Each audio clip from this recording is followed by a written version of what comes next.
পরিণামটা বলি, গীবতকারী ধ্বংস হবে। সূরাতুল হুমাযায় আমার আল্লাহ বর্ণনা করেছেন, ওয়াইলুল লিকুল্লি হুমাযাতিল লুমাযা। হলো না ভাই, হলো না, রাখবা। ওয়াইলুল লিকুল্লি হুমাযাতিল লুমাযা।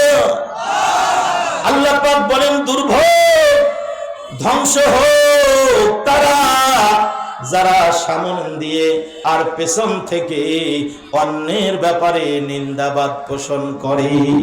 তার মানে যারা গীবত করে, আল্লাহ নিজেই বলেছেন ওরা যেন ধ্বংস হয়ে যায়। এজন্য হাত পা ধরে বলে যেতে চাই, ওরে দেউতির ভাইরা, পীরগাছার ভাইরা, পারুল ইউনিয়নের ভাইরা, খবরদার, গীবতের সাথে আমরা যেন আর সম্পর্ক না রাখি। বলেন আমিন। কারা কারা রাজি আছেন গীবত আর করব না? দুই হাত তুলে আল্লাহকে দেখান। লিল্লাহে তাকবীর, নারায়ে তাকবীর। আজকের মাহফিল চলবে চলবে, আগামীকালের মাহফিল, আমির হামজার মাহফিল, জামাত ইসলামের মাহফিল, কবরস্থান এর উদ্যোগে কমিটি বৃন্দুর মাহফিল। লিল্লাহে তাকবীর।